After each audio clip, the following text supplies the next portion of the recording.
Es curioso que muchas personas se preguntan, si hay un Dios, ¿por qué no podemos verlo? Y si Él realmente se interesa por la humanidad, ¿por qué no se presenta de una vez en nuestro mundo? Bienvenido a un nuevo estudio bíblico en el libro de Levítico. Acompáñame. Con respecto a estas preguntas, en primer lugar, ni siquiera podemos mirar directamente al Sol, que solo es una de cientos y miles de millones de estrellas en el universo, y que además se encuentra a una distancia aproximada de 140 millones de kilómetros de nosotros. Teniendo en cuenta que mirar directamente al Sol por un breve periodo de tiempo podría dejarte ciego de por vida, ¿qué te parece la idea de mirar directamente a la gloria del Dios creador y sustentador, no solo del Sol, sino de todo el universo?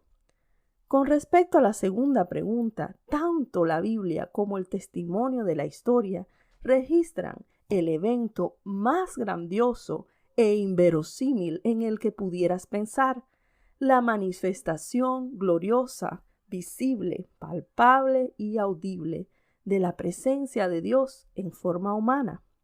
Dicho de otra manera, ya Dios se presentó literalmente en nuestro mundo. Él fue exactamente como uno de nosotros. Mira lo que dice el apóstol Juan, quien además fue testigo ocular de este gran acontecimiento. Y aquel Verbo fue hecho carne y habitó entre nosotros, y vimos su gloria, gloria como del unigénito del Padre, lleno de gracia y de verdad. Nuestra palabra verbo es la traducción del griego original logos. Es interesante que Juan use esta palabra para referirse a Jesucristo, pues este ya era un término conocido en el contexto filosófico de su tiempo. ¿Qué significa logos? Quiero compartir contigo brevemente lo que dice la Enciclopedia Británica sobre la palabra logos. Significa palabra, razón o plan. Es la razón divina implícita en el cosmos, aquello, y yo diría aquel, que le da orden, forma y significado. El principio activo de Dios en el universo. Aclaremos que Juan no era griego, era judío, pero vivía en un mundo helenizado. Por lo tanto, al referirse a Jesús como Verbo de Dios, su objetivo fue presentarlo no solo como la palabra viviente de Jehová, eterna, mediante la cual el mundo fue creado de acuerdo con las escrituras judías, sino también como el origen, la razón, el principio que rige el universo. Como sus oyentes no judíos en general debieron entenderlo. Así que Jesús no nació realmente en el establo de Belén. Él solamente tomó forma humana, como dice Filipenses capítulo 2, versos del 5 al 8, renunciando temporalmente a sus privilegios divinos para jugar el papel de un esclavo obediente hasta la muerte, y no cualquier muerte, sino una terrible y penosa muerte por crucifixión. ¿Por qué lo hizo? Como dice Juan, para que pudiéramos ver, tocar y experimentar su gloria, no la gloria del sol, ni la de alguna otra cosa creada, sino la gloria misma de Dios. Hemos usado la primera parte de este estudio para hablar de este tema porque es necesario poner en contexto lo que estamos estudiando hoy en el capítulo 10 del libro de Levítico, en el que 2 de los 4 hijos de Aarón, Nadab y Abiú, los cuales recién habían sido ungidos como sacerdotes para servir en el tabernáculo, cometieron un grave error que les costaría la vida. Ellos tomaron sus incensarios, les pusieron carbones encendidos, derramaron incienso sobre ellos y ofrecieron delante de Jehová un fuego que, al decir de la Biblia, Dios no les había mandado a ofrecer. Un fuego extraño, como dicen los estudiosos, un fuego que no estaba autorizado por la ley. En este mismo momento, dice el versículo 2, un fuego ardiente salió de la presencia de Dios, entiéndase, del propiciatorio, que se encontraba sobre el arca del pacto, y aquellos cayeron muertos, fulminados en el acto. Leamos las escrituras en el pasaje citado, Levítico capítulo 10, del 1 al 2. Nadab y Abiú, hijos de Aarón, pusieron carbones encendidos en sus incensarios y encima esparcieron incienso. De esta manera desobedecieron al Señor al quemar ante él un fuego equivocado, diferente al que él había ordenado. Como consecuencia, un fuego ardiente salió de la presencia del Señor y los consumió por completo, y murieron ahí delante del Señor. Ahora preguntémonos, ¿qué hicieron mal que fuera tan grave como para merecer esa muerte? Mucho se ha especulado sobre este tema, y aunque es un suceso envuelto en cierto halo de misterio, me gustaría compartir contigo mi opinión personal y lo que entiendo por la palabra de Dios que pudo haber sucedido. Hagámonos 3 preguntas. Primero, ¿tuvieron ellos una actitud correcta?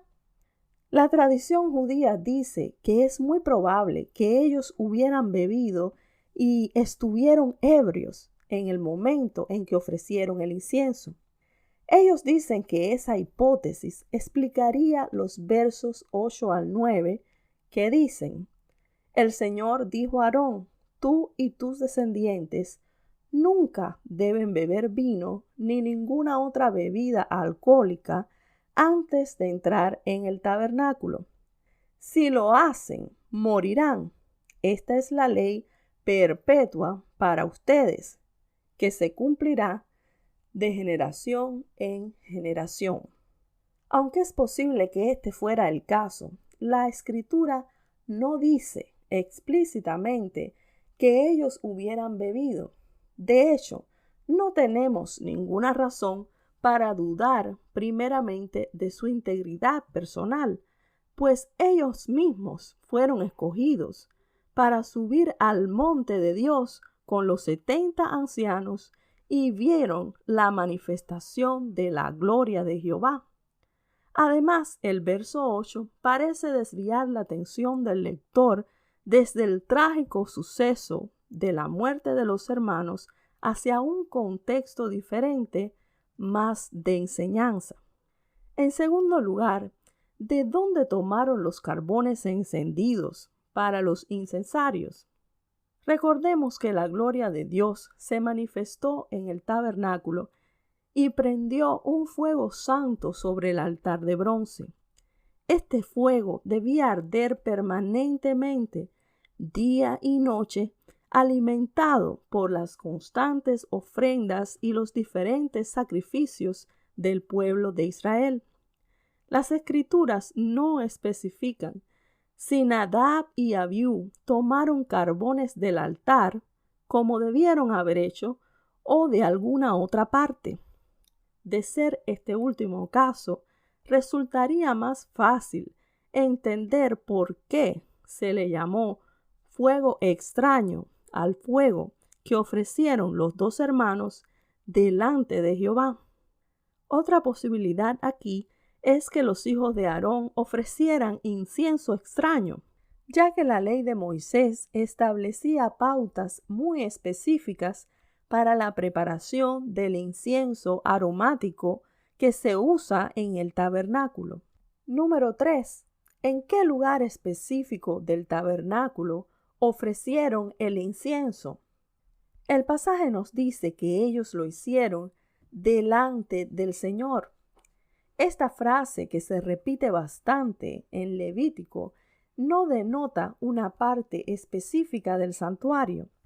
Sin embargo, debemos recordar que el altar del incienso, que es diferente del altar de bronce, se encontraba dentro del lugar santo y justo delante del velo que separaba a éste del lugar santísimo, donde descansaba el arca del pacto. ¿Por qué se encontraba ahí este altar? Por 2 razones. Primero, para que el sumo sacerdote quemara incienso aromático sobre él 2 veces al día.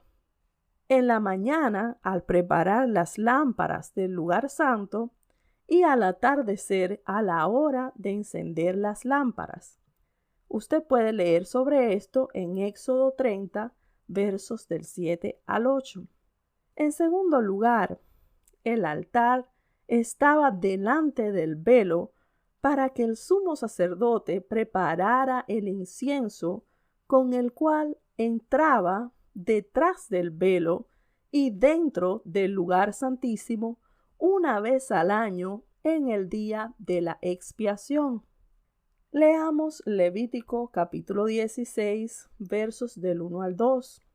El Señor le habló a Moisés después de la muerte de los 2 hijos de Aarón, quienes murieron luego de haber entrado y quemado un fuego equivocado en la presencia del Señor.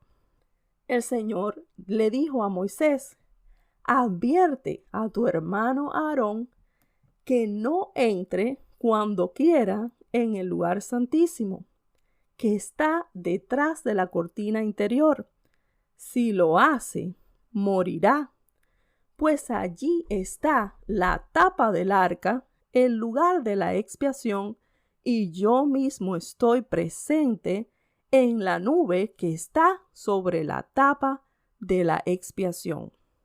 Aarón presentará su propio becerro como ofrenda por el pecado para purificarse a sí mismo y a su familia, y así serán justos ante el Señor.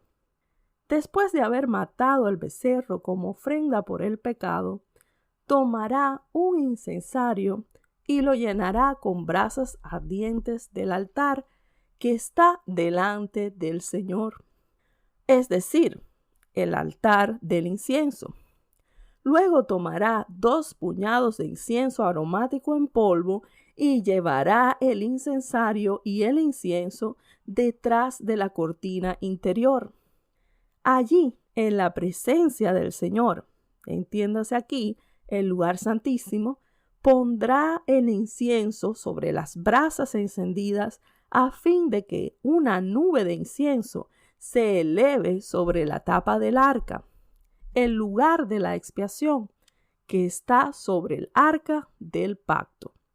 Si sigue estas instrucciones, no morirá. Mira qué interesante cómo la palabra de Dios parece relacionar ambos pasajes.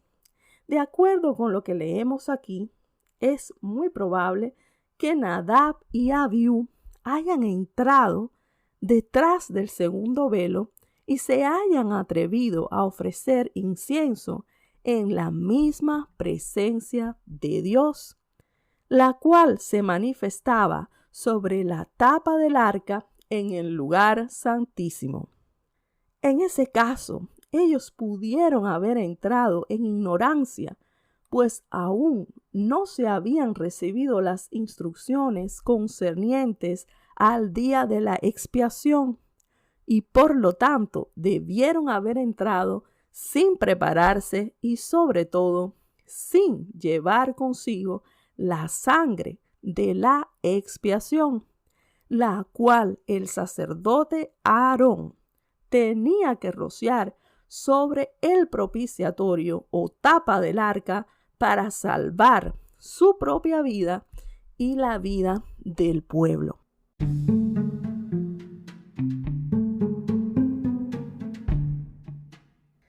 Existen muchas religiones y doctrinas en el mundo, pero ninguna de ellas puede llevarnos a Dios.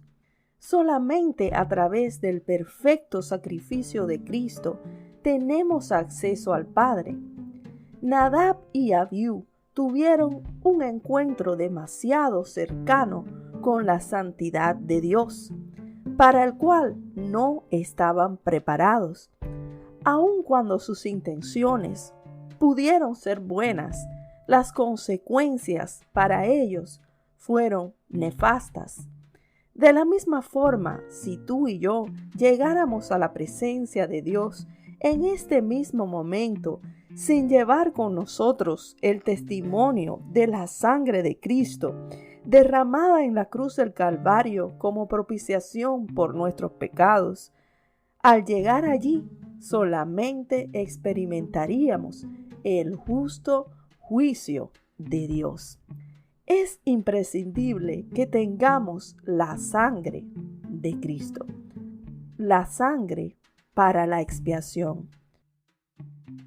Por último, quiero que pienses en el significado de fuego extraño. Este es un fuego natural que no viene del cielo, un fuego enteramente humano. Dios quiere que su iglesia trabaje única y exclusivamente con el fuego del Espíritu Santo. Es por eso que Jesús instruyó a sus discípulos y les mandó que no salieran de Jerusalén hasta recibir la promesa del Padre. Desgraciadamente, nunca faltan quienes se atrevan a encender otras llamas para tratar de sustituir el fluir genuino del Espíritu.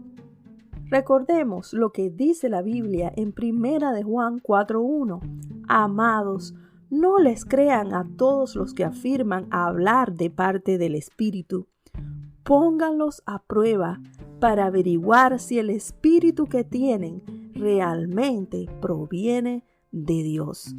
1 de Timoteo 4:1. Ahora bien, el Espíritu nos dice claramente que en los últimos tiempos algunos se apartarán de la fe verdadera, seguirán espíritus engañosos y doctrinas, enseñanzas de demonios.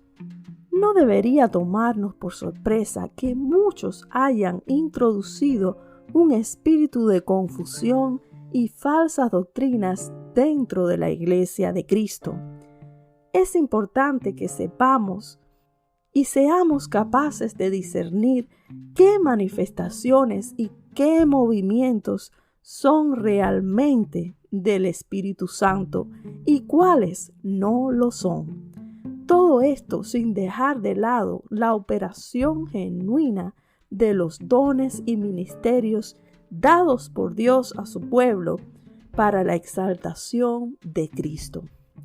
Tenga en cuenta que el fuego de Dios es el único combustible autorizado para operar en el ministerio de la iglesia. Cualquier otra llama es simplemente un fuego extraño y acarreará la ira de Dios sobre quienes se extravían de la verdad.